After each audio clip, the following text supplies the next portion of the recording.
Now, more of Illinois Rising, presented by the Illinois Policy Institute, the only show directly addressing the problems and solutions for Illinois.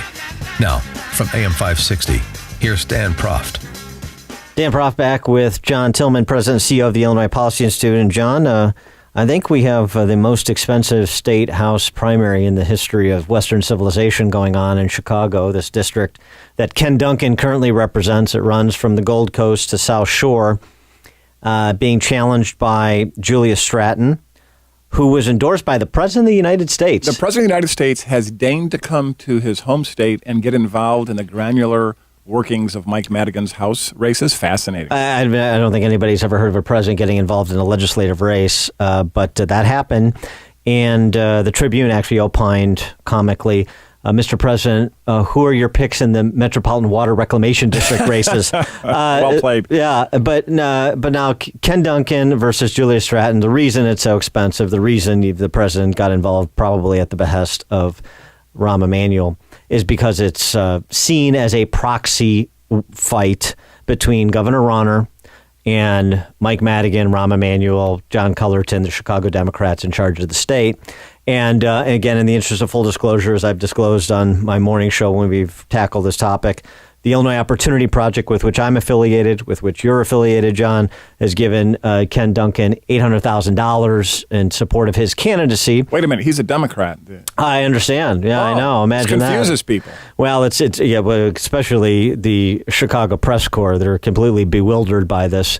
It's actually not that complicated. This is somebody, Ken Duncan, who showed independence from Chicago Democrat leadership, has been willing to contemplate support for component parts of the turnaround agenda. Actually, even before Governor Rauner, he supported James Meeks' school choice bill in 2010, which was a very courageous vote in that era in particular. That's right, more so than a lot of Republicans did. And so the Illinois Opportunity Project, again, with which we're both affiliated, looks at policy, not partisan affiliation. So that's why we're supporting Duncan and throwing in with the governor on this one.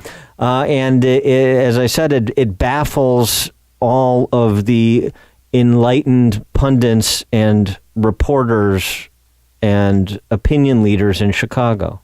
It baffles them because they're so used to the way the game has been long played here in Illinois. Whether you're a Democrat or a Republican on the left or the right, everybody always has an agenda that's about power, not advancing policy to improve people's lives. And that's what I think is so fascinating about it. They just assume that everybody's involved in public policy, politics, advocacy, must be in it for the power because that's what they're used to. That's what they're used to writing about. And this idea that IOP, Illinois Opportunity Project, would support somebody based upon a policy agenda, it completely confuses them and freaks them out because it's never been done here before on either side of the aisle. That's what makes this era different. Regardless of the outcome of the race, it's been important to have a fight based on policy. Well, that was where I was going to go next. What if Ken Duncan loses, a 13-year incumbent, who, by the way, they despise Ken Duncan now.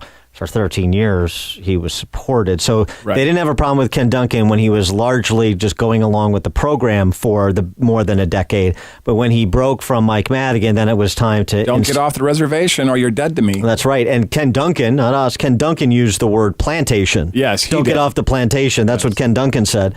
And but the question is, what if Ken Duncan loses? What does that do to the political culture? What does that do to Rauner's leverage vis-a-vis Chicago Democrat legislative leaders? I think it makes it harder. I think him winning and retaining that seat gives Rauner not just leverage with Duncan still being there and having the votes going forward beyond 2016 and into 2017.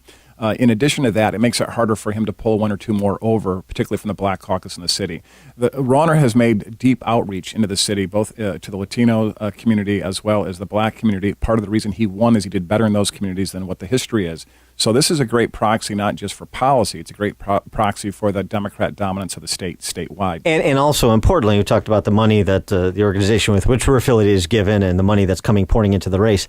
On the Julia Stratton side, the challenger to Ken Duncan, of largely funded by public sector unions in addition to Madigan. Exactly. And I think that goes back to the whole idea of power. For the Democrats, particularly the city Democrats, Madigan's machine, Rahm's machine, it's all about power politics, and the unions are the greatest funder of their machine, and that is why the public policy choices they make work in lockstep with union power at the expense of the constituents that are now going to decide, does Duncan stay or does he go? The sad part about all this is in that district, there are parts that are quite lovely, as you pointed out, up on the Gold Coast, and then there are parts that are struggling and everything in between. The bottom line is that power agenda of Madigan and Emanuel has hurt the very constituents who live in the tougher parts of that district. And if Stratton wins, their lives are going to get worse, not better. If Duncan wins, their lives would get better. And that's the part I think that is lost in all of this. Now let's talk about one more proxy race. This is a state Senate race in central Illinois, kind of from the St. Louis, Missouri border, right around St. Louis to east to Springfield. That's Sam McCann, who's an incumbent Republican legislator running against Bryce Benton. And again, in the interest of full disclosure, here we go. Super PAC that I operate has supported Bryce Benton, the challenger in that race, substantially. And now we have on the Republican side kind of a similar proxy fight. Sam McCann, incumbent Republican, largely financed by the public sector union.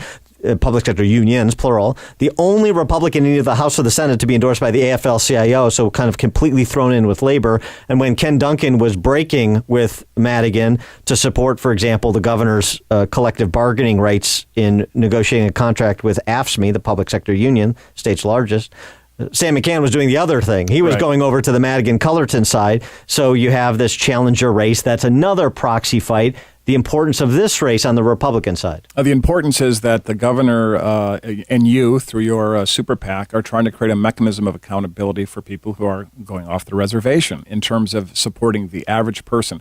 What Sam McCann is doing, we have representative government. I love this conversation, right? What Sam McCann is doing is he's representing a narrow parochial interest, which is the public sector unions, instead of the broad constituents within his district.